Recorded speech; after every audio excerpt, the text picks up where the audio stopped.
Day 365, 1 year.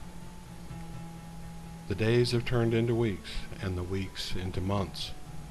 I had to recount the days since my last entry, as I have forgotten completely about this journal. I'll try to pick up where I left off, as it's been several months. The winter was typical for the southeast, but there was a light snow in late February. Peggy loved it. Not much of a snowman, but it worked fine with her. Other people from adjacent counties and states managed to make their way to our town. There had not been very many. We cleared out some houses with fireplaces and roamed around the surrounding towns for resources. As it turned out, there was a rather large solar energy company 2 towns over.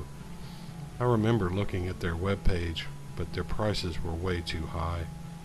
Many houses there had solar energy installed, so we removed it for our use in our town. It's taken forever, but we've managed to get electricity of some degree to every house where it was needed. Our community is now 83 with one on the way. I got a rather nice but modest house just on the outside of town with everyone else, and moved my resources from the property to that house. The cabin had gotten very small quickly. Mary and Peggy are great, and I'm so glad that they came along despite the hard that they went through and all that they had sacrificed. One day, Mary was looking rather sad. I asked her why, and she told me it would have been her anniversary. We sat quiet for a few moments, then I told her flat out that I could not replace her husband, but that I would take care of her as best as I knew how. She already knew that. I wanted to tell her I loved her, but I didn't think she was ready to hear that, especially not at that moment. Over the next few days, I organized some of the men willing to volunteer and set out to retrieve Mary's husband's remains. Mary claimed that she was appreciative, but did not want anything to happen to us. We left in force. It took a couple of days to get there and look around, but we found Joe's remains first. Then those of Peggy's parents, according to Peggy's and Mary's description of what they were wearing and where they were. Jennifer and Ron Newman. Peggy just looked like her mom's driver's picture to the T.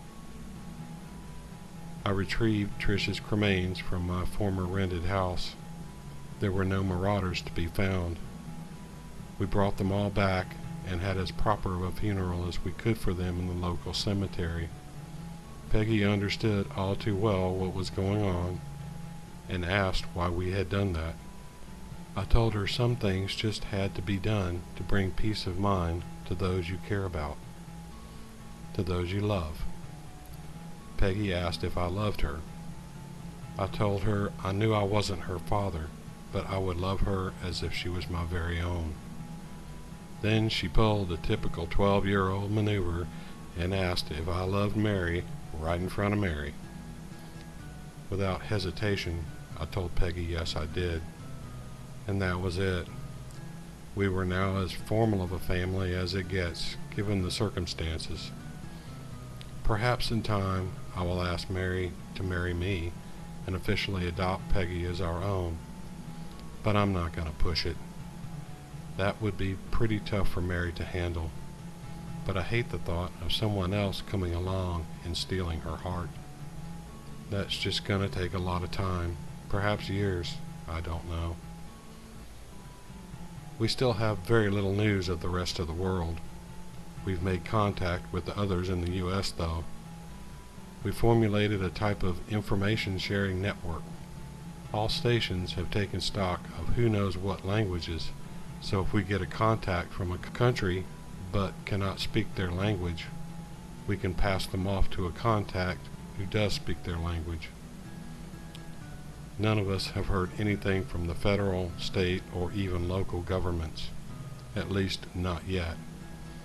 Everyone seems to agree that we really don't need them at this point, but we know someday they'll return. Each community has developed their own little ways of getting things done that work for them.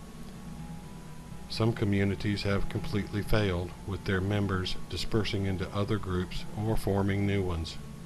My community has grown together better than I would have expected. We've gathered up some cattle, goats, free-range chickens, a few dogs and cats that managed to survive, and a few more people from the surrounding cities and towns. The city was renamed by all the children to New Times City. We all feel fortunate that there are so many of us with different skills and backgrounds to make it all work. We have a pastor, carpenters, bricklayers, engineers at various skill levels, teachers, farmers, and cooks. There's no hustle and bustle here. There really have not been many disagreements.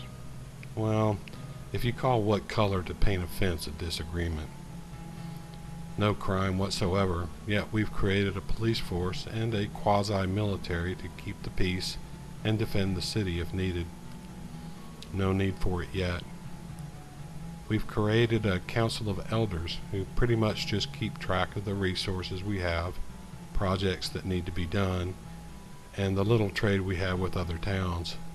Not much trade going on, but I think that'll change in another year or so.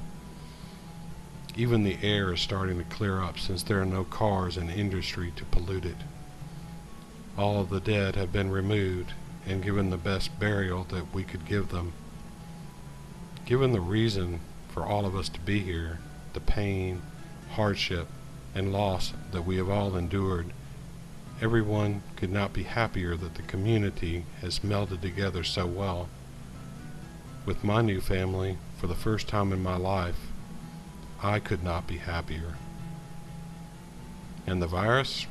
Well, we never saw it again. The general consensus was that it had simply run its course. With no more hosts and nothing left to infect, it just died out. We hope.